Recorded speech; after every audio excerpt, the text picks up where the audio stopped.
এগুলো বন্ধ করে দিলে তারপরে দেশের ব্যাটারি বন্ধ করে দিলে তো এমনি গাড়ি বন্ধ হয়ে যাবে। কিন্তু তা না করিয়ে সরকার কি করে যে আমাকে গরিবের উপরে যাই হামলা করে পুলিশ। অটো না থাকাই ভালো। তো দিন মনে করেন এই অটো থাকবো আর দিন দিন বাড়ে, এটা তো আর মনে করেন কমতে আসে না। আর এটা বন্ধ করতে হইলে আসলে অরিজিনাল হইলে যেখানে এই গাড়িগুলো বানায় এইগুলো বন্ধ করে দিন আগে। এগুলো বন্ধ করে দিলে তারপরে দেশের ব্যাটারি বন্ধ করে দিলে তো এমনি গাড়ি বন্ধ হয়ে যাবে। কিন্তু তা না করিয়ে সরকার কি করে যে আমাকে গরিবের উপরে যাই হামলা করে পুলিশ, যে ধৈর্য নিয়ে যায় 2000 টাকা দিয়ে ছাড়াই এনে লাগে, 7 দিন রাহে মাহাজনার জমাও দিতে হয় 400 টাকা। তাহলে এইটা দিয়ে তোর আমাকে বসান। এই যে বাইরে একটার সময় ভাড়া মারছি 60 টাকা, মাহাজনার জমা 400 টাকা, 340 টাকা কোন সময় মারমু? এইবার নিজের প্যাডের ক্ষুধা, এগুলো কই পামু? সংসার খরচ আছে না, ঢাকা শহর নির্ম বাসা ভাড়া দিলে 4000 টাকা বাসা ভাড়া আছে। কিন্তু তা না করিয়া পুলিশ করে কি আমাকে ধৈর্য নিয়ে থানায় নেয়, গাড়িতে ধৈর্য ভাঙচুর করে। আসলে যে এই দেশের সরকার এগুলো বন্ধ করতে হইলে আগে মেইন জায়গা বন্ধ করতে হবে। ইনপুট বন্ধ না কইরা আগে বন্ধ করে হইলে গরিবের উপরে অত্যাচার, তাহলে কি কমো বাবা? এর উপরে তো আর আমাকে কোনো এখন প্যাডের ক্ষুদে চালাইতে হয়। এই যে শরীরে জ্বর, তা নিয়েও রিক্সালয় বাইরে দিতেছে, মাহাজনে যদি গ্যারেজে গাড়ি বন্ধ থাকে তারপরও 400 টাকা তার জমা দিতে হবে, কই পামো?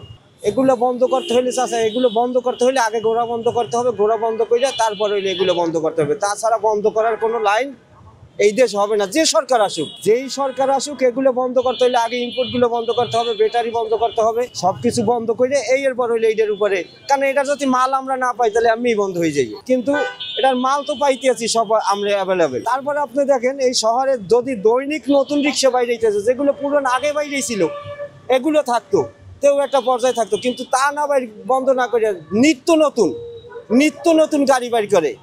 আগে আসলে এই 2 জনের রিক্সা, এখন বাইর করে 3 জনের রিক্সা, যেমন প্রতিবন্ধী গাড়িগুলো, বড় গাড়িগুলো বাইর করে। এগুলো তো মনে করেন না, এগুলো বন্ধ করতে হলে আগে ঘোড়া বন্ধ করেন, তারপরে হইলে আপনারা এইটার উপরে হামলা দেন, তাই আমি বন্ধ হয়ে যাবে। যদি আমি এইটার জিনিস না পাই তাহলে চালাবো কি দিয়া? কিন্তু এই করে না। হ্যাঁ, আবার বাংলা চলুক, পায়ের রিক্সা চলুক, পরিশ্রমও ভালো হবে, শরীর ও স্বাস্থ্য ভালো থাকবে। এগুলো চালাইলে শরীর স্বাস্থ্যও ভালো থাকে না। অটো না থাকাই ভালো। এই অটোর জন্যে খ্যাপ মনে করেন আমরা পাই না, পা পরিষ্কার মানুষ উঠতে পারছে না। ওই সিটের উপর কয় যে সিট ছোট হয়েছে, মাজা বড় হচ্ছে, এখন মানুষ এইটার জন্য আর উঠে না। মানুষ সারাদিনে মনে করেন 500 টাকা জমাইতে খুব কঠিন না, পা পরিষ্কার মানুষ উঠে না। এখন মনে করেন এইটা দিয়া আজকে সারাদিনে 200 টাকা ভাড়া মারছে, মানুষ উঠতে পারছে না। মানে এই অটোর জন্য খুব না থাকাই ভালো। আমার হিসাবে বাংলা থাকাই ভালো, অটোটাই ভালো। প্রচুর কষ্ট, মানে মানুষ না উঠলে বাড়ির কিস্তি মিস্তি আছে, কিস্তি মিস্তি চালা পারি না ঠিক মতে। এই অটোর জন্যে অটো না থাকাই ভালো।